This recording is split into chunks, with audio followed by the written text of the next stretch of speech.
Morning all of you. Online class में आप सभी का स्वागत है।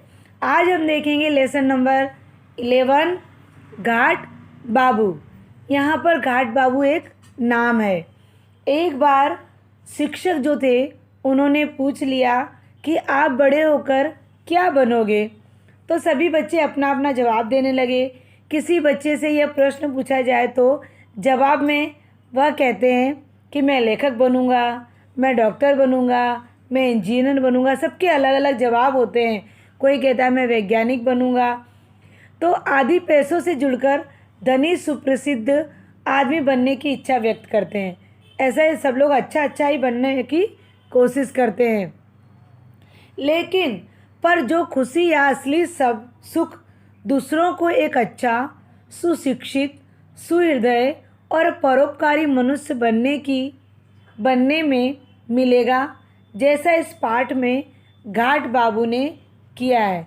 जो घाट बाबू ने किया है उसका कोई मोल नहीं है।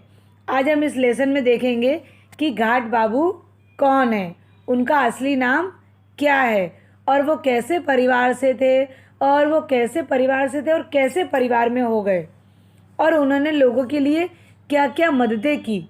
अमीर होने के बावजूद भी उनके अंदर जरा भी घमंड नहीं था और उन्होंने इतने अमीर होने के बावजूद भी उन्होंने सब कुछ त्याग कर एक गांव जैसी जगह पर रहकर उन्होंने लोगों की मदद करना शुरू किया। तो यहाँ पर घाट बाबू की कहानी बताई गई है, तो सभी लोग ध्यान से सुनिएगा। बचपन में पढ़ाते पढ़ाते एक दिन मास्टर साहब ने हमसे पूछ लिया, बड़े होकर तुम लोग में से कौन क्या बनना चाहता है। एक बार जब बहुत सारे लोग लेखक कह रहे हैं, जो लेखक हैं वे कह रहे हैं कि एक बार क्या हुआ कि क्लास के अंदर बहुत सारे बच्चे बैठे थे। जब सर का पीरियड पूरा हो गया तो पीरियड होने के बाद सर ने हम सब बच्चों से पूछ लिया, क्योंकि पढ़ाते पढ़ाते भी थक गए थे। तो उन्होंने कहा लाओ मैं सभी बच्चों से पूछता हूँ कि चलो बच्चों, आप लोग बड़े होकर क्या क्या बनोगे, आप लोग बड़े होकर क्या बनना चाहते हो। हम सब आवाक मतलब आश्चर्य में पड़ गए कि अरे हम लोग क्या बनेंगे। सभी लोग विचार करने लगे, अरे हम लोग क्या बनेंगे, सर ने जो हमसे सवाल पूछा है उसका हम उत्तर दें, ये कैसे देंगे। सब लोग हैरान रह गए। हम सब हैरान, आवाक मतलब हैरान रहना या आश्चर्य में पड़ जाना। यह तो कभी सोच ही न था। हम समझते थे कि यह काम हमारे माता पिता का है। बच्चे क्या सोचते थे कि हमको तो सिर्फ पढ़ना और पढ़कर घर जाना है, पर कभी बच्चों ने ये नहीं सोचा था कि हम बड़े होकर क्या बनेंगे। ये हमारा काम थोड़ी ना हम बड़े होकर क्या बनेंगे, ये तो हमारे मम्मी पापा का काम है। वो बताएंगे हमें बड़े होकर क्या बनना है, हमें तो पता नहीं है ना। यही हमारे ज़माने का नियम था। बच्चे कह रहे हैं, लेखक कह रहे हैं कि ये हमारे ज़माने का नियम था कि जब हम लोग पढ़ते लिखते तो हम लोगों को पता नहीं होता था कि हम बड़े होकर क्या बनेंगे। हमारे मम्मी पापा ने कहा कि आपको इस लाइन में जाना है, आपको साइंस लेना है, आपको कॉमर्स लेना है। जो वो कहते थे वैसा हम करते थे, यह हमारे ऊपर नहीं था। हम विद्यालय जाकर पढ़ेंगे लिखेंगे, फिर एक दिन परीक्षा देकर उत्तीर्ण होंगे। उत्तीर्ण मतलब पास होंगे। उसके बाद कोई नौकरी करेगा या कोई व्यवसाय करेगा। बच्चों को पता नहीं होता कि हमें आगे जाकर क्या करना है, लेकिन इतना पता है कि हाँ ठीक है, हम परीक्षा देंगे, स्कूल में पढ़ेंगे, उसके बाद हम एग्ज़ाम देंगे, एग्ज़ाम देने के बाद, परीक्षा देने के बाद हम उसमें पास होंगे और पास होने के बाद कुछ लोग नौकरी करेंगे और कुछ लोग धंधा या व्यवसाय करेंगे।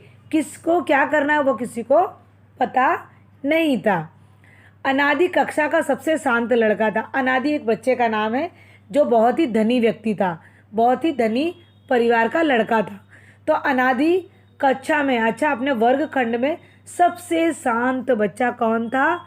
अनादि था। बहुत बड़े घर का बेटा था। अनादि के पिता कालिस बाबू धनी होते हुए भी घमंडी नहीं थे। वे हमेशा हमें यही कहते कि बच्चों खूब मन लगाकर पढ़ो लिखो, नहीं तो तुम लोग मनुष्य नहीं बन पाओगे। बोलते हैं जो अनादि था वो क्लास में सबसे शांत बच्चा था। कभी किसी से लड़ाई झगड़ा नहीं करता था, कभी किसी से तू में नहीं होती थी उसकी। वो बहुत ही शांत था और अनादि क्लास में सबसे धनी परिवार का बेटा था। उसके पापा खूब पैसे वाले थे। अनादि के जो पिता था उनका नाम था कालिस बाबू। कालिस बाबू भी बहुत धनी थे, लेकिन उनके अंदर बिल्कुल भी घमंड नहीं था।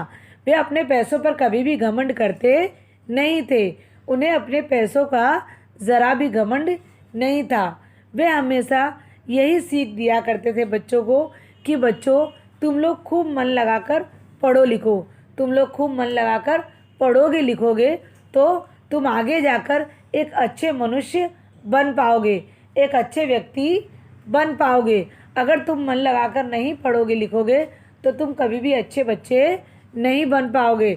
अच्छा नागरिक बनने के लिए अच्छी पढ़ाई और अच्छा हमारा स्वभाव होना चाहिए, तभी तुम आगे जाकर एक अच्छे नागरिक, एक अच्छे बच्चे बन सकते हो। अनादि पढ़ने में होशियार नहीं था। उसके लिए हर विषय का अलग मास्टर रखा गया था। वह हर साल किसी तरह बस पास ही हो पाता था। यहाँ पर अनादि की बात की। अनादि भले ही पढ़ने में कमज़ोर था, लेकिन संस्कारी बच्चा था। वह हमेशा क्लास में सबसे शांत बच्चों में उसकी गिनती होती थी।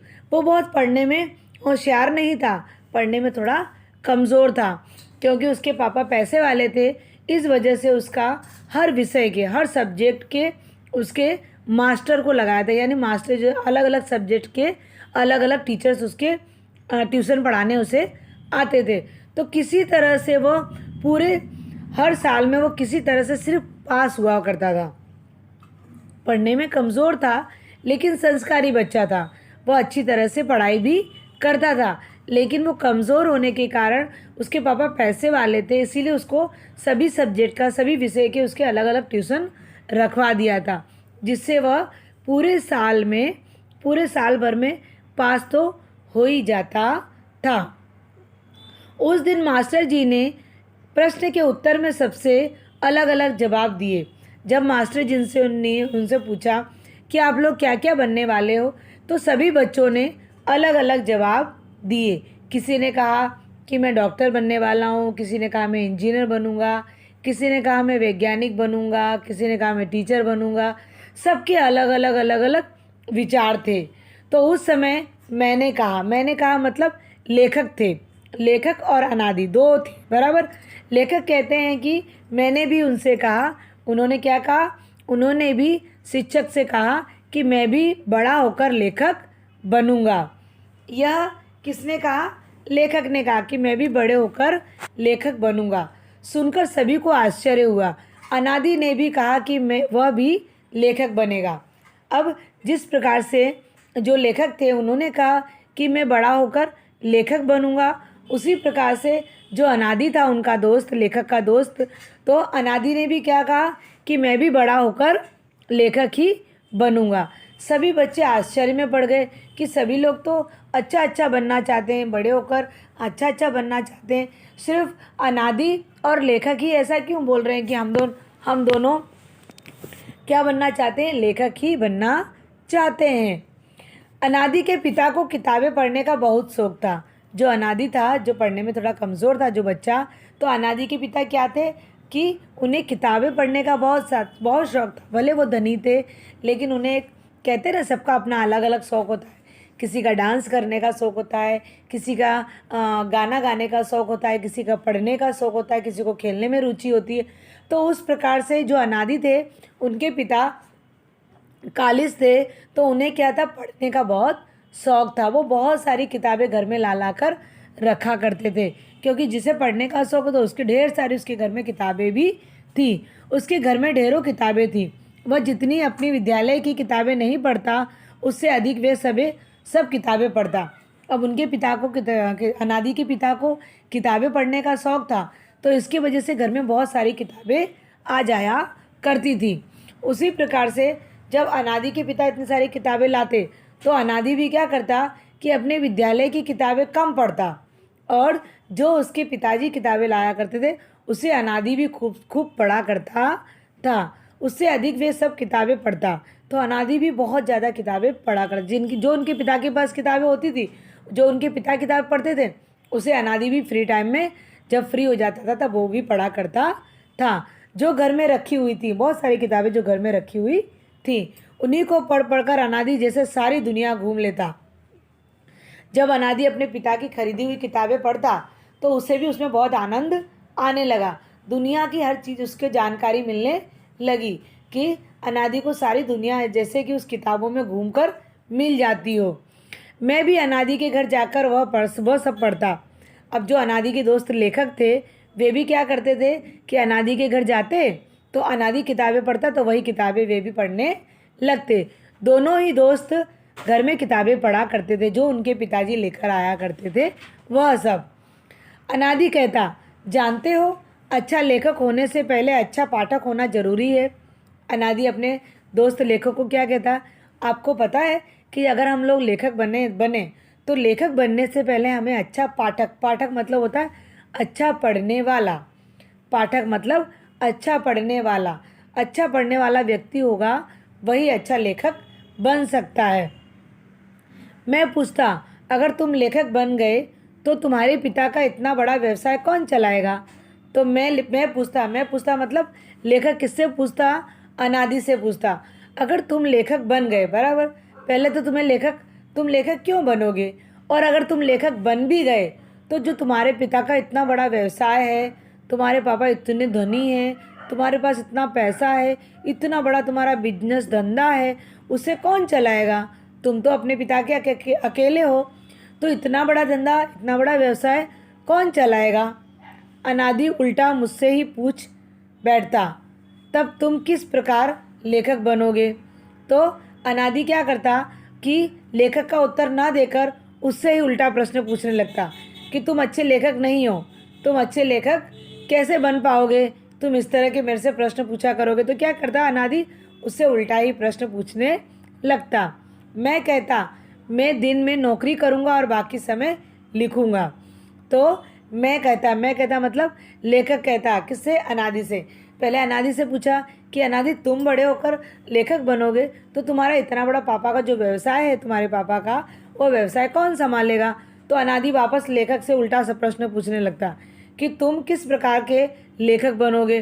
तो वे क्या कहता, लेखक कहता कि अगर मैं लेखक बन जाऊंगा तो मैं दिन में नौकरी किया करूंगा और रात में लिखा करूंगा। बाकी समय दिन में नौकरी करने के बाद जब मैं घर वापस आऊंगा तो मैं अपना लिखना शुरू कर दूंगा, यानी मैं अच्छा लेखक भी बनकर दिखाऊंगा। तो मैं दिन में नौकरी करूंगा और बाकी समय मैं लिखूंगा। धीरे धीरे हम विद्यालय से कॉलेज और फिर एक दिन विश्वविद्यालय पहुंच गए। अब क्या हुआ, लेखक और लेखक के जो दोस्त थे अनादि, दोनों ही एक विद्यालय में साथ में पढ़ते थे। विद्यालय अर्थात स्कूल में साथ में पढ़ते थे। फिर दोनों धीमे धीमे बड़े हुए, दोनों लोगों कॉलेज में जाने लगे और कॉलेज से फिर धीमे धीमे एक दिन वह विश्वविद्यालय अर्थात जो डिग्री लेते हैं हम लोग, मास्टर की डिग्री हो या डॉक्टर की डिग्री हो, जो भी डिग्री होती है तो उसे कहते हैं विश्वविद्यालय। तो विश्वविद्यालय तक पहुंच गए और फिर विश्वविद्यालय के बाद निकलने के बाद कहाँ कौन गया वह किसी को पता नहीं, क्योंकि स्कूल तक दोस्ती रहती है, कॉलेज तक, तो विश्वविद्यालय तक। उसके बाद जब हम वहाँ से निकलते हैं तो कोई नौकरी करने लगता है, कोई घर बैठ जाता है, कोई कहीं और जाता है, कोई कुछ और करता है। तो इस प्रकार से लेखक और जो लेखक का मित्र था अनादि, दोनों कहाँ पहुँच गए, कौन कहाँ गया, उन दोनों को किसी को अपने एक दूसरे का पता नहीं था। मैं नौकरी के सिलसिले में विभिन्न प्रांतों में घूमता। मैं अर्थात लेखक नौकरी के सिलसिले में जब उसका विश्वविद्यालय पूरा हुआ तो उसके बाद विश्वविद्यालय अर्थात होता है डिग्री कॉलेज, डिग्री का जब वो पूरा हुआ तो उसके बाद वे नौकरी के सिलसिले में नौकरी ढूंढने के लिए वे अलग अलग जगह पर घूमने लगे। जिस तरह से हम लोगों को अगर नौकरी चाहिए हो तो कभी हम लोग सूरत में अप्लाई करते हैं, कभी हम बड़ौदा में अप्लाई करते हैं, कभी हम आनंद में अप्लाई करते हैं, तो ऐसे हम लोग अलग अलग जगह पर अप्लाई करते हैं। उस प्रकार से लेखक भी नौकरी ढूंढने के लिए अलग अलग जगह पर घूमते रहे। अनादि के माता पिता नहीं रहे, उसकी हवेली एक गैर बंगाली व्यापारी ने खरीद ली और वह विदेश भ्रमण को निकल पड़ा। अब क्या हुआ कि नौकरी के लिए लेखक भी यहाँ वहाँ घूमते रहे। उसी प्रकार से जो अनादि था उसके भी पिता, समय बीतने के बाद उसके पिता भी दोनों की मृत्यु हो गई। अब वह अकेला रह गया और जो अनादि की हवेली थी, जो बहुत बड़ी हवेली थी, उनका बहुत बड़ा घर था, उसको किसी गैर बंगाली अर्थात जो बंगाली नहीं था उस व्यापारी ने उस हवेली को खरीद लिया था। और अनादि क्या करने लगा, विदेश में भ्रमण करने लगा, अर्थात एक जगह से दूसरी जगह इस तरह से वो विदेशों में भ्रमण करने लगा। भ्रमण अर्थात होता है घूमने लगा। तो इस तरह से वह घूमता रहा, जगह जगह पर वह घूमता रहा।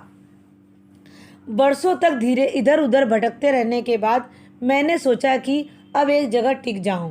अब लेखक को ऐसा लगा कि बहुत समय से बहुत घूम रहा था, तो उसे ऐसा लगा कि अब एक जगह मैं रह जाऊं, टिक जाऊं, मतलब एक जगह मैं अपनी बसा लूं, अपना घर बसा लूं। इस तरह से भटकने से कुछ मिलने वाला नहीं है। ठीक उसी समय एक हिंदी सिनेमा कंपनी ने मेरी कहानी पर फिल्म बनाने का प्रस्ताव रखा। और उसी समय जब लेखक अपना लिखते थे तो उस समय एक सिनेमा अर्थात एक फिल्म जो करते हैं, तो जो फिल्म की जो कंपनी होती है उस कंपनी में कहानी पर फिल्म बनाने का प्रस्ताव रखा। तो एक हिंदी सिनेमा कंपनी ने मेरी कहानी अर्थात एक जो सिनेमा कंपनी थी जो फिल्म बनाती है, उसने इनकी जो लेखक की कहानी थी उसके ऊपर उन्होंने क्या बनाया, एक फिल्म बनाना चाहा और पटकथा लिखने में मेरा सहयोग मांगा। पटकथा का मतलब क्या होता है, जो हम लोग फिल्म बनाने से पहले जो लिखते हैं ना, फिल्म बनाने से पहले जो लिखा जाता है, मुख्य कहानी का जो भाग होता है उसे लिखा जाता है, उसे कहते हैं पटकथा।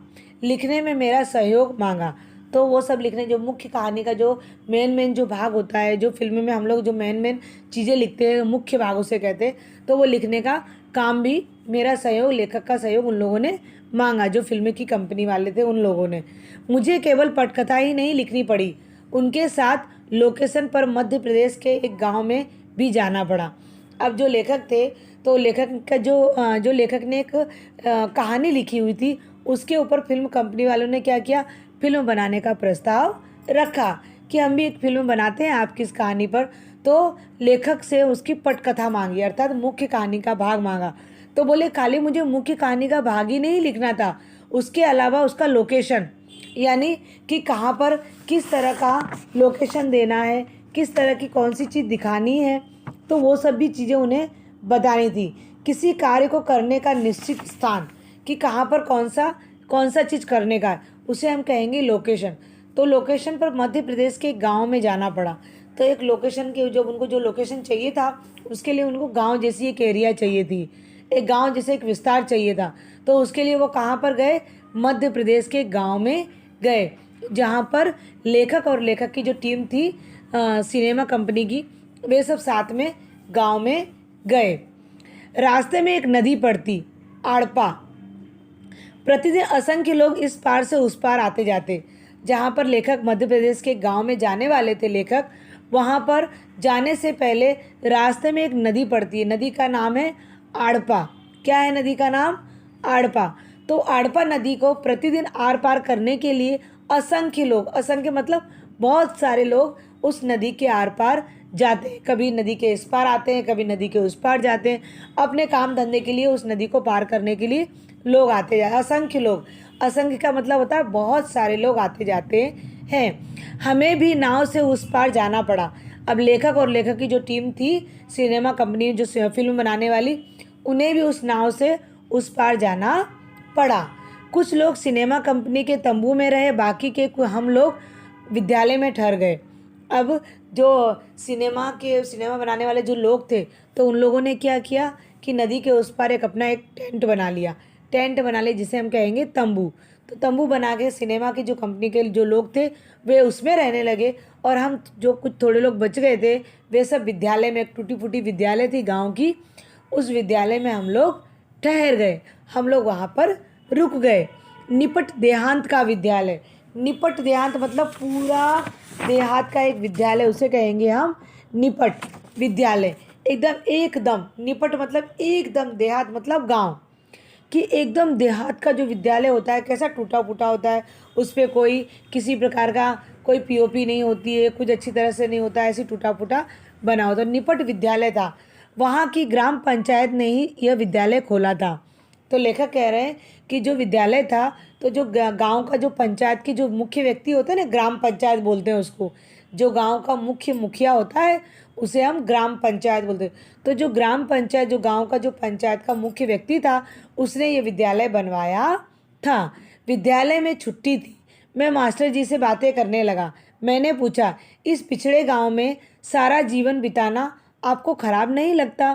तो विद्यालय की उस समय क्या थी, छुट्टी थी, इसीलिए ये लोग जाकर वहाँ उस विद्यालय में रुके हुए थे। तो वहाँ के जो पंचायत, जो लेखक, जो गांव के पंचायती थे, उनसे पूछते हैं लेखक कि मैं मास्टर जी से बातें करता रहा। तो जो वहाँ के जो विद्यालय थे उसके जो मास्टर जी थे, उनसे लेखक बातें करते रहे और पूछने लगे कि इतना पिछड़ा गांव है, इतने पिछड़े गांव में तुम सारा जीवन यहाँ पर आपको निकालना है, तो आपको यहाँ पर अच्छा लगता है? यहाँ पर आपको इस तरह का ख़राब नहीं लगता? पूरा गांव पिछड़ा हुआ गांव है, टूटी फूटी विद्यालय है, यहाँ पर आपको अच्छा लग रहा है? तो गांव में सारा जीवन बिताना आपको ख़राब नहीं लगता क्या? यानी पूरा जीवन इस तरह से गांव में कैसे निकाला जा सकता है? क्या है, आपको इस तरह का जीवन निकालना अच्छा लग रहा है यहाँ पर? मास्टर रामावतार शर्मा बोले, खराब क्यों लगेगा? मेरे हाथों आखिर कुछ लोग तो मनुष्य बन रहे हैं। अब मास्टर जी ने क्या जवाब दिया? मास्टर जी का नाम क्या था? जो वहाँ के मास्टर जी से, विद्यालय के जो मास्टर जी थे, उनका नाम क्या था? रामावतार शर्मा। तो रामावतार शर्मा ने लेखक को क्या जवाब दिया? मुझे खराब क्यों लगेगा? क्यों? मेरे हाथों तो कितने सारे व्यक्ति, भले ही यहाँ टूटा फूटा विद्यालय, पर इस विद्यालय में कितने सारे बच्चे मेरे हाथ से एक मनुष्य बनते हैं। क्योंकि जो पढ़े लिखे होते हैं, जो संस्कारी होते हैं, उसकी ही मनुष्य में गिनती होती है। तो खराब क्यों लगेगा? मेरे हाथों आखिर कुछ लोग तो मनुष्य बन ही रहे हैं। जितनों को मैं पढ़ा सकता हूँ, उन बच्चों को तो मैं मनुष्य बना ही सकता हूँ, तो मुझे खराब नहीं लगेगा। मैं तो ये पुण्य का काम कर रहा हूँ, मैं तो यह सेवा का काम कर रहा हूँ, और ये सेवा करने में मुझे खुशी मिलती है, मुझे दुख मिलता नहीं है। मुझे इस बात की बहुत खुशी है कि मैं कुछ लोगों को तो मनुष्य बना पा रहा हूँ। इस तरह का जवाब कौन देते हैं? मास्टर रामावतार। फिर उन्होंने रूसी लेखक लियो टॉलस्टॉय से संबंधित एक अद्भुत कहानी सुनाई। फिर क्या किया? लेखक को मास्टर रामावतार ने एक लेखक की कहानी सुनाई, जिनका नाम था टाय स्टाय, यानी हम टोल स्टॉय भी बोल सकते हैं। टोल स्टॉय से संबंधित, यानी एक लेखक का नाम है।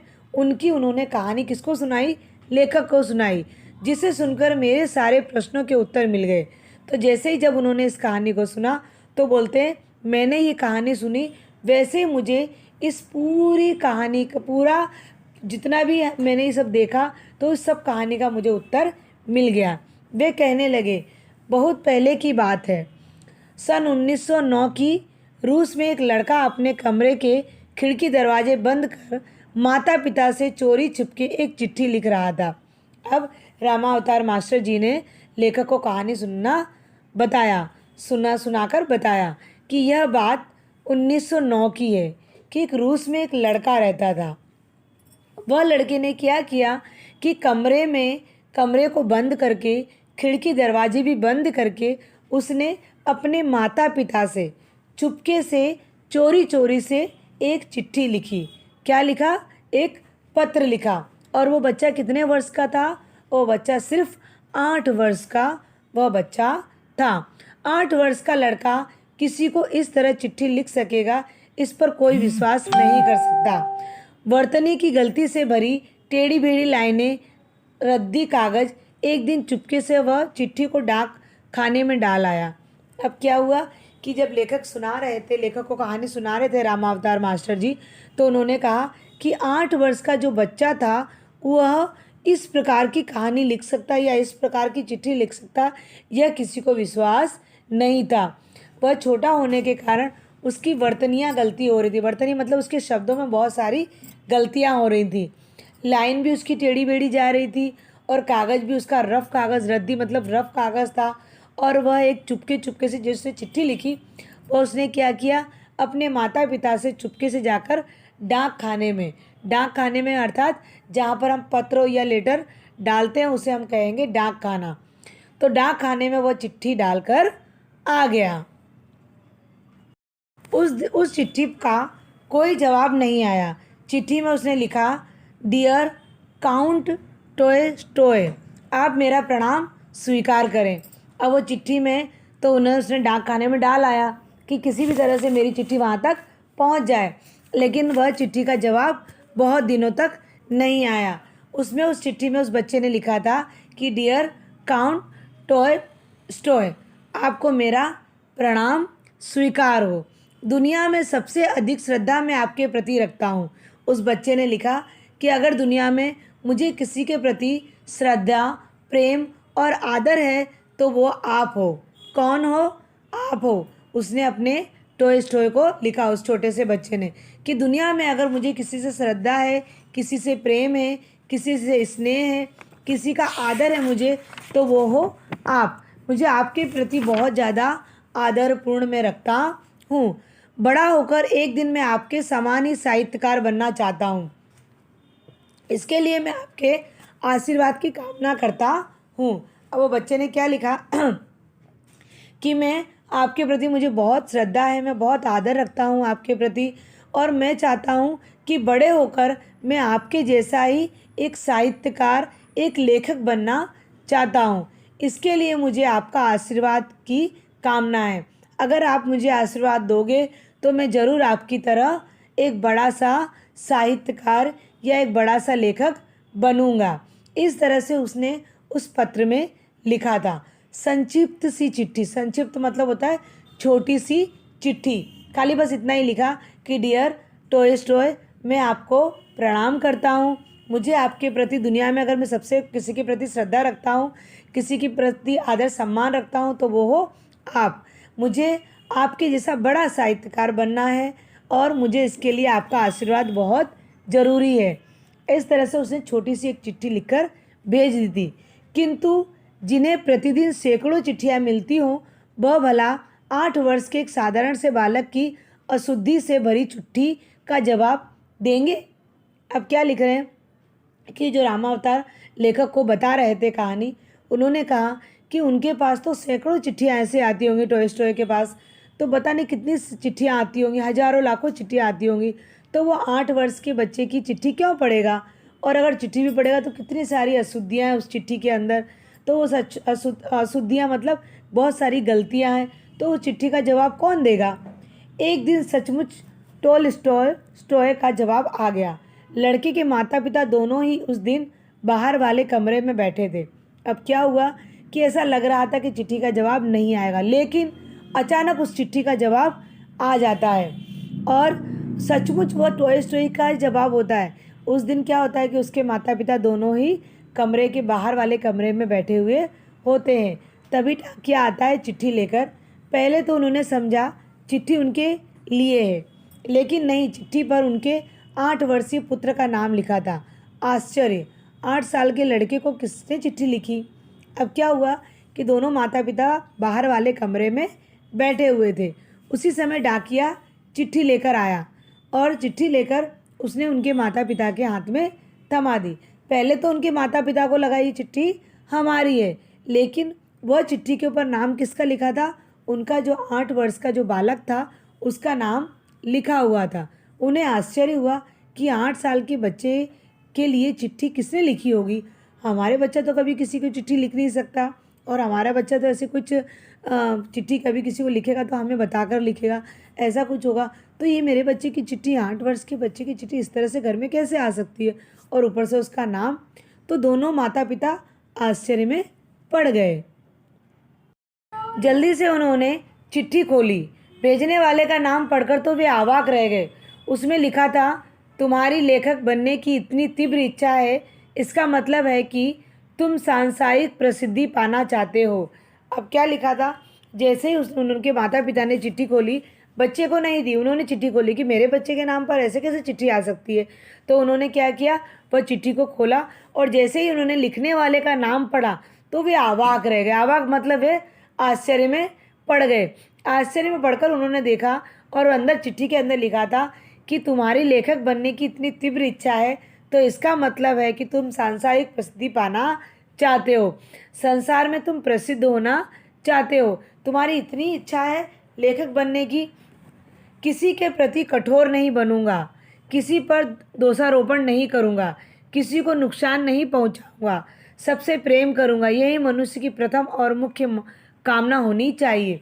अब उस लेखक जब उस पत्र में देखा तो लिखा कि हाँ, मुझे पता है कि तुम्हें सांसारिक अर्थात संसार में प्रसिद्धि पाना चाहते हो, तो उसके लिए तुम्हें क्या करना पड़ेगा, तुम्हें कभी भी कठोर नहीं बनूंगा। यानी बच्चा उसमें लिख भी रहा है कि मैं कभी किसी के प्रति कभी कठोर नहीं बनूंगा, कभी किसी को दोषारोपण अर्थात किसी के ऊपर कोई सी प्रकार का दोष नहीं लगाऊंगा, किसी प्रकार का दोष नहीं लगाऊंगा, कभी किसी को मैं बुरा नहीं कहूँगा, कभी किसी को मैं नुकसान नहीं पहुँचाऊँगा, सभी के प्रति मैं क्या करूँगा, प्रेम भरा व्यवहार रखूँगा।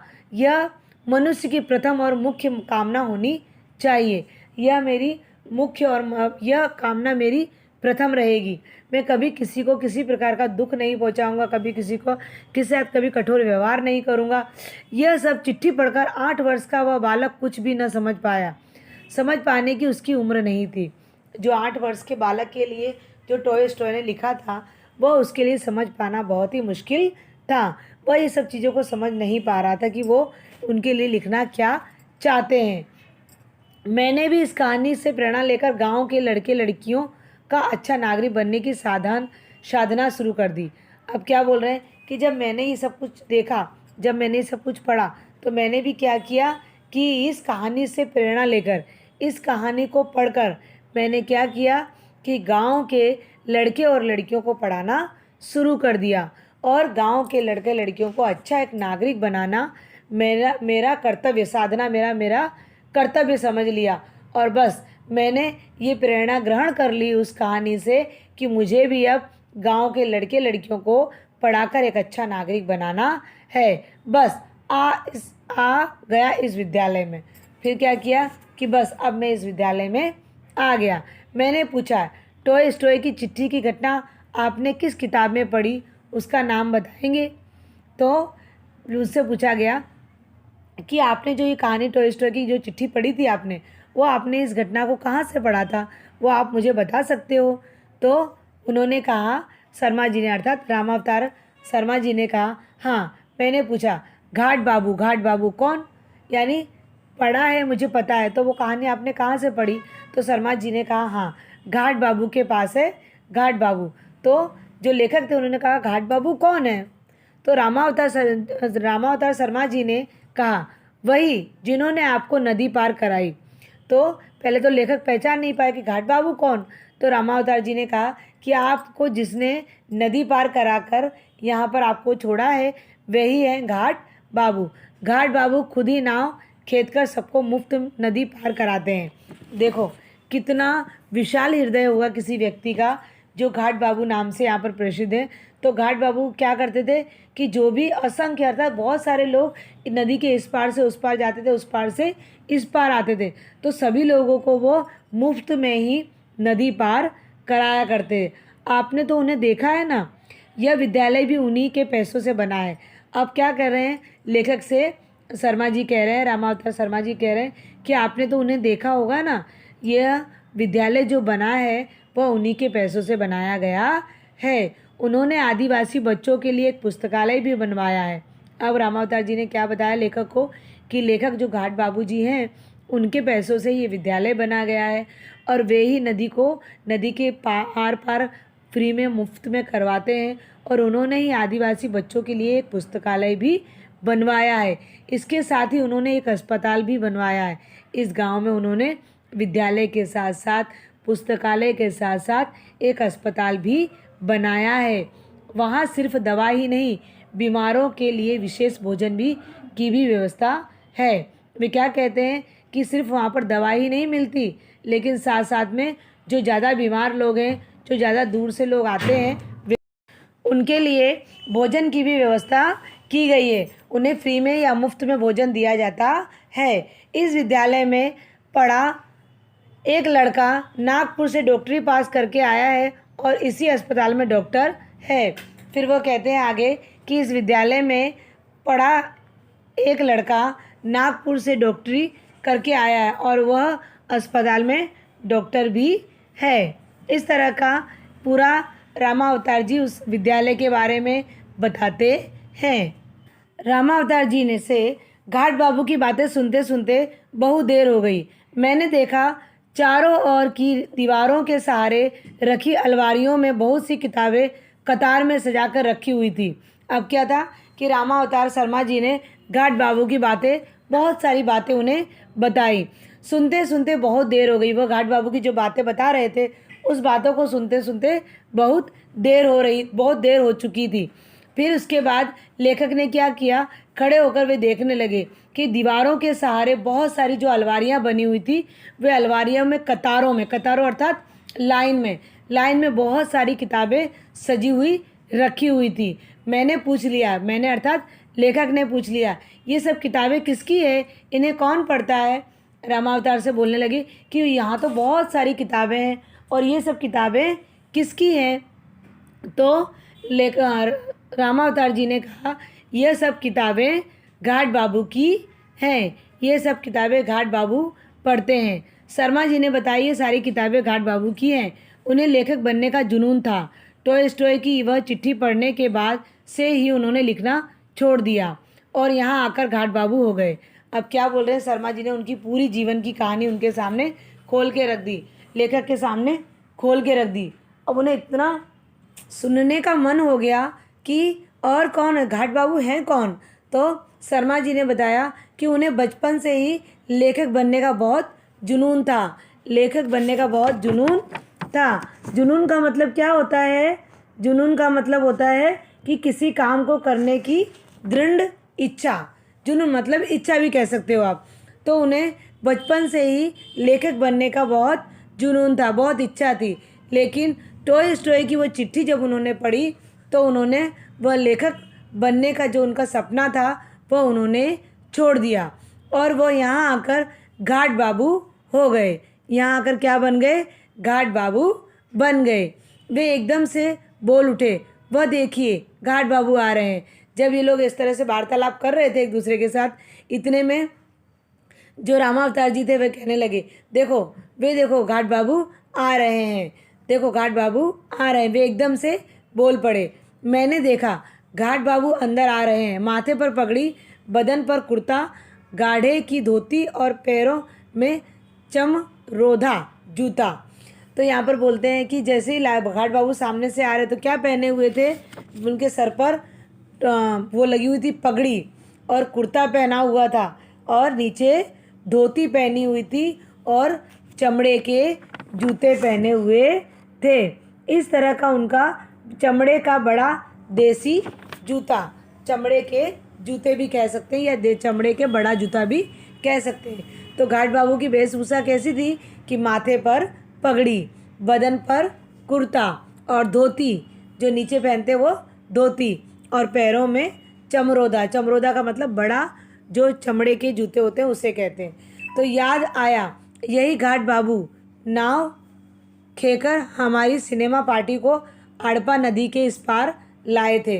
अब लेखक बोलते हैं, हाँ, मैंने इनको देखा है, क्योंकि यही तो हमको नाव को ढोकर यानी नाव से खेकर हमको कहाँ पर लाए थे, सिनेमा पार्टी को, जो हड़प्पा जो नदी थी उसको पार करके यही तो हमें वहाँ से यहाँ पर लेकर आए थे।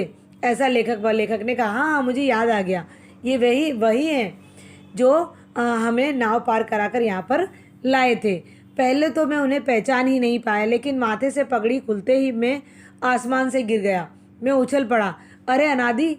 अब लेखक को क्या था कि लेखक तो पहले उसे पहचान नहीं पाए, क्योंकि उनकी वेशभूषा कैसी हो गई थी, बिल्कुल अलग थी उनकी वेशभूषा। तो जैसे ही उन्होंने अपने सर से पगड़ी हटाई, और पगड़ी आना, पहले तो लेखक ने पहचान नहीं पाया कि कौन हो सकता है, तो लेखक ने नहीं पहचाना। लेकिन जैसे ही उन्होंने अपने सर पर से पगड़ी हटाई, वैसे ही लेखक को ऐसा लगा, अरे मैं तो आसमान से नीचे गिर पड़ा। एकदम उन्हें ऐसा धक्का ऐसा लग गया कि अरे ये क्या, ये वो अनादि है। मैं उछल पड़ा, मैं खुशी से उछल पड़ा, मैं बहुत खुश हो गया। अरे अनादि तुम, इस तरह से बोले। मैं तो एकदम खुशी से उसे देखकर उछल पड़ा। अनादि ने तब मेरी ओर देखा और पहचान कर कहा, अरे तुम। मैं अनादि को सामने पाकर खुद पर खोया हुआ सा बोल उठा, तुमने हम सबको हरा दिया भाई, यह कहकर मैं उसके, अब क्या बोलते हैं, अनादि ने तब मेरी तरफ देखा और मुझे पहचान लिया। जैसे दोनों ही पहले एक दूसरे को नहीं पहचान पाए थे क्योंकि बहुत छोटे से मिले और बहुत बड़े हो चुके थे, तो अनादि ने उसे पहचान लिया। तभी अनादि को फिर से वो ध्यान से देखते हैं, जो घाट बाबू अर्थात अनादि लेखक को ध्यान से देखते हैं, तो कहते हैं अरे तुम। तो अनादि को लेखक कहते हैं अरे यार, तूने तो हम सबको हरा दिया, तूने तो हम सबको हरा दिया, तू तो यार क्या खुद में खोया हुआ सा मैं बोल पड़ा, अरे तूने तो हम सबको हरा दिया। क्यों ऐसा कहा? क्योंकि इतना अमीर व्यक्ति होते हुए एक छोटे से गांव में आकर और लोगों की सेवा में वो जुट गया, लोगों की सेवा में अपना जो उसका बचपन की जो उसकी इच्छा थी लेखक बनने की, उससे भी उसने छोड़ दिया। सिर्फ एक टॉय स्टॉल की एक कहानी सुनकर उसने सब कुछ त्याग दिया और सबके प्रति उसने सेवा का भाव समर्पित कर दिया। तो अचानक अनादि को देखकर लेखक कहते हैं कि अरे यार, तूने तो हम सबको हरा दिया। यह कहकर मैं उसके पैर छूने ही वाला था कि उसने हृदय से लगा लिया। मुझे तो जब मैंने लेखक कहते, जब मैंने उससे देखा अनादि को कि अनादि कितना बदल गया है, अनादि ने अपना पूरा जीवन सेवा में लगा दिया, तो मैं अनादि के पैर छूने ही जा रहा था कि अनादि ने तुरंत मुझे अपने गले से लगा लिया, अपने हृदय से लगा लिया। अरे अरे, किस लिए मेरे पैर छू रहे हो? तुम पागल तो नहीं हो गए? अनादि ने क्या कहा लेखक से? अरे अरे, तुम मेरे पैर क्यों छू रहे हो? क्या तुम पागल हो गए हो? मैं स्वयं को संभाल न रख सका, मैं स्वयं को संभाले न रख सका। मेरी आंखों में सावन की झड़ी लग गई। मेरी आंखों में सावन की झड़ी का मतलब होता है कि मेरे आंखों से आंसू निकलने लगे। मुझे ऐसा लगा, अरे कोई व्यक्ति ऐसा भी हो सकता है कि जो करोड़पति है, जो लखपति होते हुए भी उसने एक छोटे से गांव में आके एक विद्यालय बनाया, एक अस्पताल बनाया, गरीबों की सेवा की, एक पुस्तकालय बनवाया और पूरा जीवन नदी के इस पार उस पार लोगों को मुफ्त में लाता है, छोड़ता है। तो ये सब देखकर लेखक की आंखों में से आंसू बहने लगे। सावन की झड़ियाँ अर्थात आंखों में आंसू बहने लगे। मैं विचार करने लगा कि 2500 वर्ष पहले कोई राजा का पुत्र धूल भरे पथ पर उतरकर महात्मा बुद्ध बन गया था। वो विचार करने लगता है कि आज से 2.5 वर्ष पहले इसी प्रकार के राजा के किसी पुत्र ने, जो पुत्र था वह भी इसी धूल भरे पथ पर चलकर एक महात्मा बुद्ध बन गया था, और उसी प्रकार से वही आज मैं मेरे सामने इस प्रकार का एक व्यक्ति देख रहा हूँ। इस युग में भी ऐसा होता है क्या? वह आश्चर्य में पड़ गया। आश्चर्यचकित घटना घटी। बोलते हैं कि मैंने आज बहुत साल पहले ऐसा सुना था कि जो महात्मा बुद्ध भगवान थे वह, उनके पिता भी राजा थे, लेकिन उन्होंने वो राज्यपाट को छोड़ के एक महात्मा बुद्ध बन गए। उसी प्रकार से आज मैं देख रहा हूँ कि अनादि भी धनपति था, इतने करोड़पति बाप की औलाद था, लेकिन अंत में उसने भी क्या किया? वह सबको त्याग कर और इस गांव में सबकी सेवा में लग गया। वो आश्चर्य में पड़ गया कि एक करोड़पति पुत्र का अनादि मुखर्जी किसी की लिखी एक उक्ति पर न जाने किस जादू मंत्र से घाट बाबू बन गया। बोले उसने सिर्फ एक उक्ति पढ़ी, एक करोड़पति पुत्र जो था उसका, वह अनादि मुखर्जी, उसने एक पंक्ति पढ़कर उसने सभी इच्छाओं को त्याग दिया और न जाने किस जादू मंत्र से वो घाट बाबू बन गया।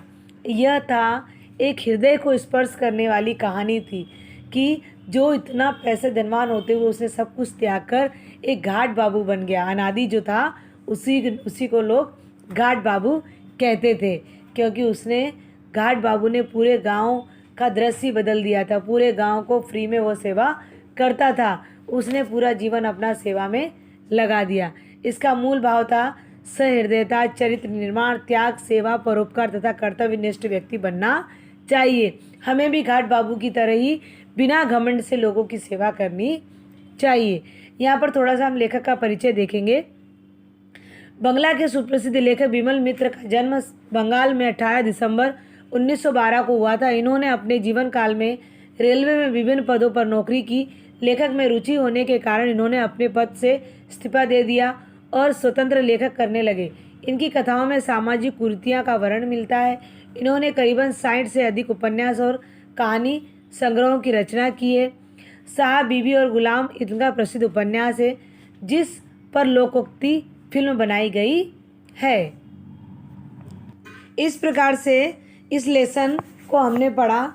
मुझे आशा है कि आप सबको ये लेसन अच्छी तरह से समझ में आया होगा। घाट बाबू लेसन आपको अच्छी तरह से समझ में आया होगा और एक बार इस लेसन को आप फिर से पढ़ लेना। पढ़ने के बाद मेरा वीडियो देखना, आपको सब कुछ अच्छी तरह से समझ में आ जाएगा। अब हम इसके आगे देखेंगे शब्दार्थ। अब हम देखेंगे शब्दार्थ।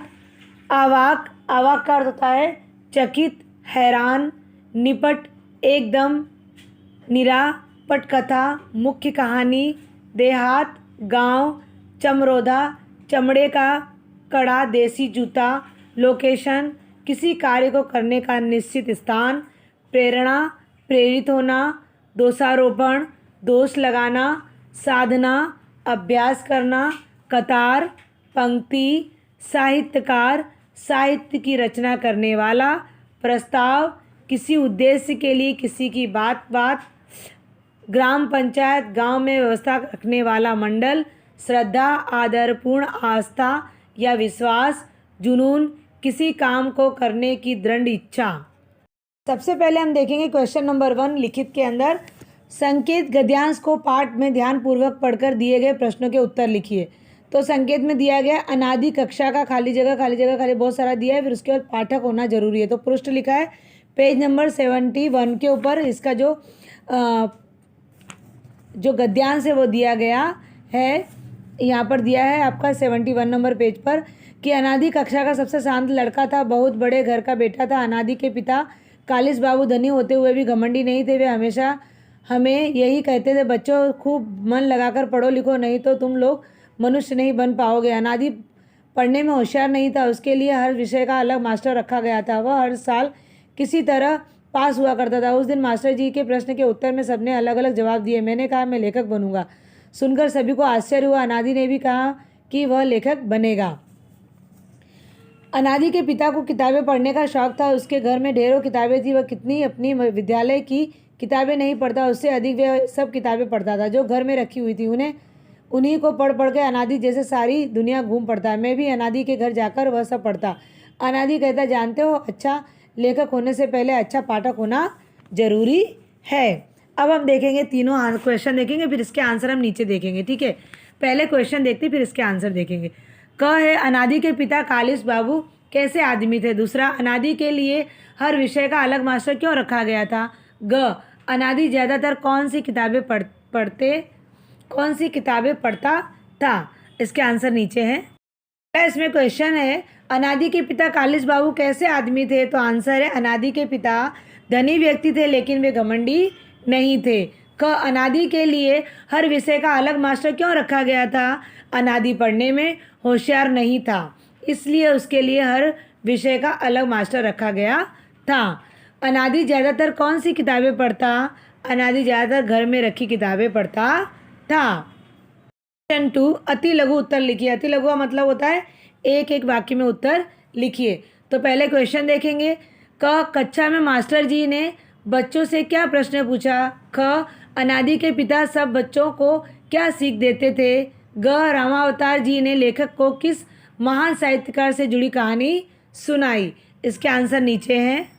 पहले क्वेश्चन क्या था, कक्षा में मास्टर जी ने बच्चों से क्या प्रश्न पूछा। तो आंसर है कक्षा में मास्टर जी ने बच्चों से प्रश्न पूछा, बड़े होकर तुम लोग में से कौन क्या बनना चाहता है। ख, अनादि के पिता सब बच्चों को क्या सीख देते थे। तो अनादि के पिता सब बच्चों को खूब मन लगाकर पढ़ लिखकर मनुष्य बनने की सीख देते थे। ग, रामावतार जी ने लेखक को किस महान साहित्यकार से जुड़ी कहानी सुनाई। तो आंसर है रामावतार जी ने लेखक को टोलस्टॉय से जुड़ी कहानी सुनाई। क्वेश्चन नंबर 3, लघु उत्तर लिखिए अर्थात छोटे उत्तर लिखिए। तो पहले क्वेश्चन देखेंगे। क, अच्छा लेखक होने से पहले अच्छा पाठक होना जरूरी है। अनादि के इस कथन की सार्थकता स्पष्ट कीजिए। ख है लियो टॉलस्टॉय ने चिट्ठी के जवाब में क्या लिख भेजा। ग, रामावतार शर्मा ने लियो टॉलस्टॉय की कहानी से क्या प्रेरणा ली। आंसर नीचे हैं। पहला क्वेश्चन क्या था, कि अच्छा लेखक होने से पहले अच्छा पाठक होना जरूरी है। अनादि के इस कथन की सार्थकता स्पष्ट कीजिए। तो आंसर है अच्छा लेखक होने से पहले अच्छा पाठक होना जरूरी है।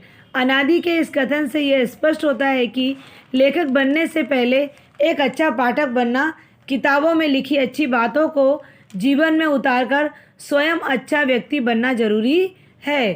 ख है लियो टोलस्टॉय ने चिट्ठी के जवाब में क्या लिख भेजा। तो लियो टोलस्टॉय ने लिखा था, तुम्हारी लेखक बनने की इतनी तीव्र इच्छा है, इसका मतलब यह है कि तुम सांसारिक प्रसिद्धि पाना चाहते हो। किसी के प्रति कठोर नहीं बनूंगा, किसी पर दोषारोपण नहीं करूंगा, किसी को नुकसान नहीं पहुंचाऊंगा, सबसे प्रेम करूंगा। यही मनुष्य की प्रथम और मनुष्य कामना होनी चाहिए।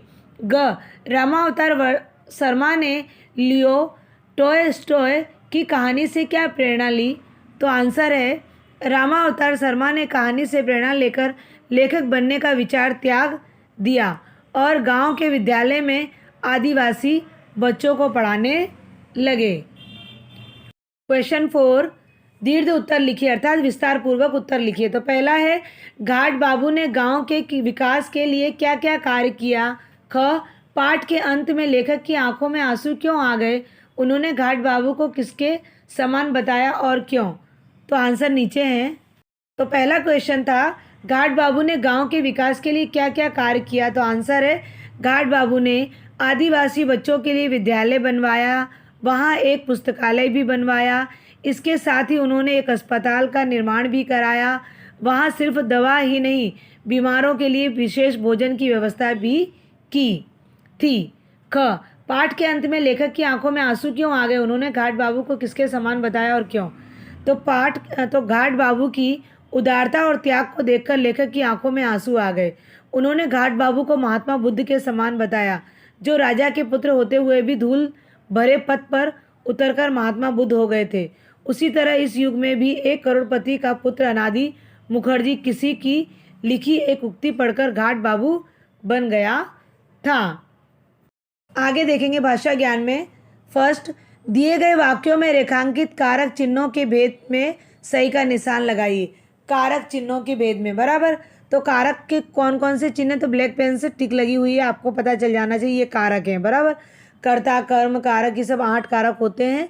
तो उसमें कारक किसे कहते हैं, जो का, ने, से, में, कौन, ये जो से लगता है, जो को लगता है, जो की लगता है, जो ने लगता है, इसे हम कारक चिन्ह कहते हैं।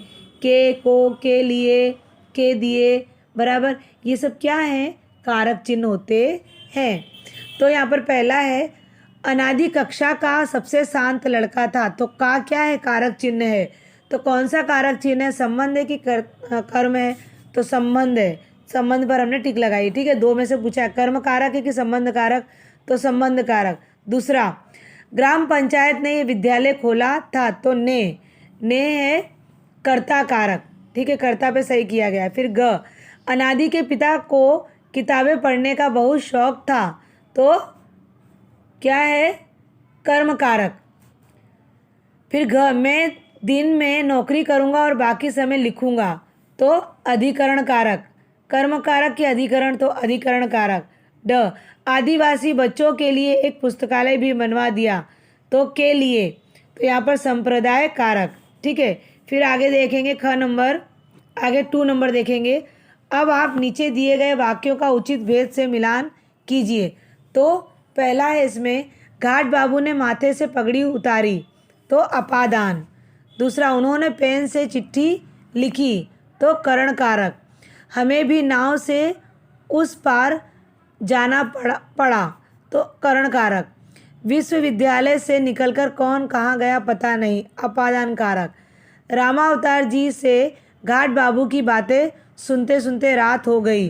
तो करण कारक। ये करण कारक और काल, ये दोनों मैं आपको ग्रामर में सिखाऊंगी, ठीक है ना। ये कारक और काल, ये दोनों मैं आपको ग्रामर में सिखाऊंगी। आगे देखेंगे क्वेश्चन नंबर 3, कोष्ठक में दिए गए निर्देशानुसार वाक्य को बदलकर लिखिए। आपको काल और कारक ये दोनों में ग्रामर की बुक में अच्छी तरह से पूरा विस्तार पूर्वक समझाऊंगी, ठीक है ना। अभी आप लिखिए कि क नंबर है, मैं बड़ा होकर लेखक बना, तो यहाँ पर भविष्य काल में बदलना है, मैं बड़ा होकर लेखक बनूंगा। ख, घाट बाबू कमरे के अंदर आ गए, वर्तमान काल में हमें बदलना है, घाट बाबू कमरे के अंदर आ रहे हैं। ग, उनमें लेखक बनने का जुनून था, तो भूतकाल में बदलना है, उनमें लेखक बनने का जुनून था, जुनून है नहीं, जुनून था, तो क्या होगा, वर्तमान काल में बदलेगा। फिर आगे घ, तुम्हारे पिता का इतना बड़ा व्यवसाय कौन चला रहा है, तो भविष्य काल में बदलना है, तुम्हारे पिता का इतना बड़ा व्यवसाय कौन चलाएगा। ठीक है। फिर 4 नंबर देखेंगे, छ, त्र, ज्ञ, स्र संयुक्त व्यंजन होते हैं तथा स्व, मुम, नन आदि द्वंद्वित व्यंजन होते हैं। जहाँ पर आधा स और पूरा स लगता है, आधा म पूरा म, आधा न पूरा न लगता है, तो द्वंद्वित व्यंजन होते हैं। अब आप संयुक्त व द्वंद्वित व्यंजन के प्रयोग से बने 5 शब्द लिखिए। तो पहले हम संयुक्त व्यंजन कौन कौन से होते हैं, छ, क्षमता, ज्ञाता, श्रवण, त्रिशूल, श्रेणी। फिर आगे द्वंद्वित शब्द देखेंगे, किस्सा, प्रसन्न, गुस्सा, सम्मान, चम्मच। यहाँ पर मैंने आपको पूरे लेसन का भावार्थ समझा दिया, ये पूरी एक्सरसाइज करवा दी है मैंने क्वेश्चन आंसर्स के साथ। अब आपका यहाँ पर ये लेसन समाप्त होता है। एक बार लेसन पढ़ लीजिएगा, सब कुछ समझ में आ जाएगा, वीडियो भी देख लेना। अब यहाँ पर अब ये लेसन आपका समाप्त होता है। इसी के साथ मैं अपनी वाणी को विराम देती हूँ। अस्तु, धन्यवाद।